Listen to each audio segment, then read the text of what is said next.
So what you don't get paid for, don't worry about that. Just render the service with the vision of the future that it'll come back multiplied.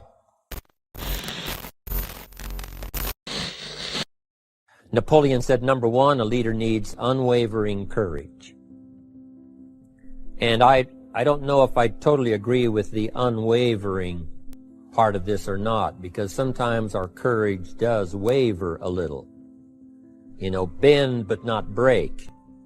You know, courage mounts up, and then sometimes we have the doubts that creep in, and we reach a little deeper to find that courage that overcomes our doubts and our fears.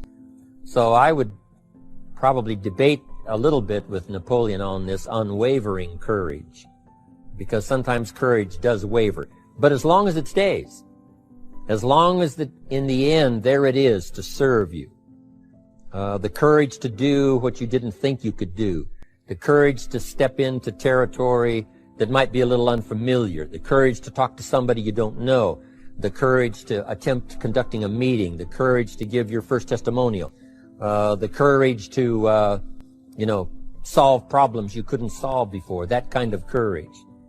The courage to stand up when it's sort of dark in your corner, the courage to do it when it isn't going your way, seemingly. The courage to try to have a good day in the midst of a bad day. That kind of courage. Wavering a little at times, yes, because we all have doubts that attack us. We all have small fears that creep in. That is the nature of life. But that's what faith is all about. That's what courage is all about. To serve us when our doubts will not serve us well. Faith to overcome fear, and courage to overcome our doubts. But that is a good quality, a good attribute for a leader, and that's unwavering courage. Second, Napoleon said self-control. That, of course, is the very essence of life itself, is self-control. Because we all have this warfare going on. You know, it's going on in the world, the warfare between liberty and tyranny. In our own body, the warfare between health and illness, the struggle is on. The struggle between light and darkness, the struggle between good and evil. I call it opposites in conflict. And as soon as you're born into the world, as soon as you find yourself and discover yourself on this spinning planet headed somewhere, you know that this exists. To be a civilized society, we must drive the dark side of our nature into a small corner and let the positive side flourish. Early, we must learn to exercise self-control. Power is a wonderful thing, but it must be exercised properly. It must be exercised to benefit and not to destruction. So self-control is certainly necessary to be a strong leader, so that you can become the best example. The example of having your temper well managed, to having that dark side of your nature under control. The best example of choosing wise words and not being careless. That kind of control. Control of your appetite. Control of your desires, so that they fit into the positive side of life and not the negative side. Self-control, very important. Then he said a leader must have a keen sense of justice. How very true. Justice we become familiar with, even when we're small. When certain things that happened or were done to us that something told us that wasn't right. Someone did us wrong. We have that sense of right and wrong, and it starts very early. Then we have to have that sense of utilizing what's right and what's wrong so that we develop this sense of justice. This sense of being fair, this sense of being on the positive side, on the right side. To minimize a person's mistakes, they need to have this sense of justice. It's been a catastrophe in the last 6,000 years, the governments that resorted to power instead of democracy, that resorted to intimidation instead of freedom. And we all know the terrible toll that takes. But it takes a toll not only politically in a country or politically around the world, but it takes a toll even in enterprise. It takes a toll in school if a teacher is unfair. It takes a toll in working on a team where someone is unfair, or where the leadership is not fair in the administration of justice. So this is true. A keen sense of justice and what's fair and what's right. Part of this we have to learn as we go. You know, you don't have it all the first year. You haven't got it all the second year, the third year. After all the years that I've, been around, both as a human being and as a business person, we're still, even at these years, trying to decide what's best, what's fair, what's right, to give balance to our life and to build on a firm foundation for the future. So I agree with Napoleon.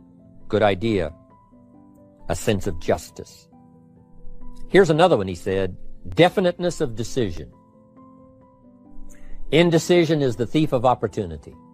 If you don't decide, the opportunity could slip away. If you don't decide what you're going to do today, the day could get away and you're not very effective. I talked about in my recent travels about time management. Here's one of the best ideas of time management. Don't start the day until you have it finished. Is it possible to finish the day before you start it? And the answer is yes. If you don't finish it to the best of your ability, have some idea, some good plan, sure enough, the day escapes. And in the morning you say, let's see, what should I do now? In the afternoon you say, hey, time's getting away from me, what should I do now? And now most of the day is lost. Most of the day escapes not being utilized and doesn't work for you simply because you didn't make those decisions early, at the early part of the day. The decisions we make in the early part of our life sometimes last for a lifetime. The early decisions that you make about what you're going to do with your life as far as Herbalife is concerned, those decisions are vitally important. If you neglect them and don't make them, sure enough, the time passes and the opportunity sometimes is diminished, and sometimes you spend a lot of time now catching up simply because you didn't make those early decisions. So it's the decisions at the first of the day, it's the decisions at the early part of the month, it's the decisions at the early part of the year that greatly determines what kind of year you're going to have. The decisions you make in the early days of your marriage, sometimes those are the decisions that affect the marriage for a lifetime. The decisions you make at the first chance you see opportunity, those decisions, what you're going to do with it, how far you're going to take it, what it's going to be meaning to you in the years to come.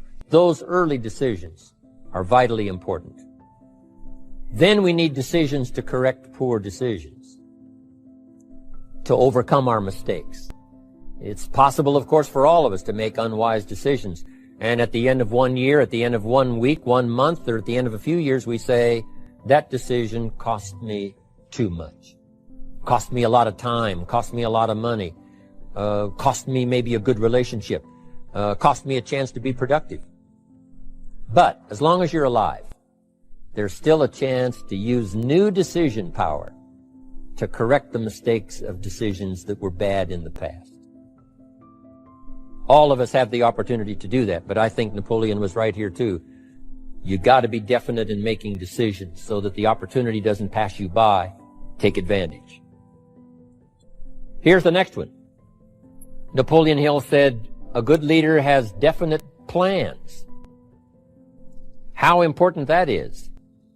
And the rising tide lifts all the ships if they're in the water. If your ship and your boat is not in the water, even though the tide comes in that would lift all the ships, if yours is not in the water, then it doesn't benefit you. Don't let this momentum pass you by. Don't let this momentum go uncashed in on. Don't let it be like a lost cause for you. And maybe you've, because of the lack of plans, have lost a month or two, or you've lost a week or two, or maybe you've lost a year, and you were 10% effective instead of 100%. Now's the time to change all that and start making some plans. But now for you, your plans to be financially secure. If you're starting to make some big money in Herbalife, I'm telling you, you got to have a good plan for your resources so that you find yourself secure regardless of what happens. I agree with Napoleon here. You got to have good plans. one more on plans, and that is the plan for your personal development. The plan to be better this year than last year. The plan to take the classes, attend the workshops, do everything you possibly can to show personal progress. Not just financial progress. Not just the progress of having one more car or one more home, but the progress of personality, the progress of communication skills, the progress of recruiting skills, the progress in how to deal with people, progress in using your influence so that it multiplies its power by 5 by 10 versus what it used to be. You need those kind of plans. A plan for personal growth, personal development. A plan to be all that you can possibly be in the years to come as you develop your Herbalife business and your life business and your family business. All of that. Got to have good plans. Next, Napoleon Hill had a good saying. It was something my father had and passed it on to me as a good philosophy. And here's what he said. A good leader has the habit of doing more than what he gets paid for. What an incredible philosophy this is. The habit of doing more than you get paid for. It's what we call the service that you put out like seeds in the ground that doesn't bring the harvest immediately, but the harvest is yet to come. It's called like putting out the capital in capitalism. Doing more than you get paid for means that you're getting ready for the next move up. Because if you do more than you get paid for, you've made an investment. The average person might think if I do more than the company requires, then they're ripping me off. I'm not getting paid for that extra time, that extra attention. But you must not view it that way. You must say, I'm getting there a little earlier, staying a little later, as an investment in my own personal future. Because I want that kind of reputation. I want that kind of philosophy to work in my life. Do more than you get paid for.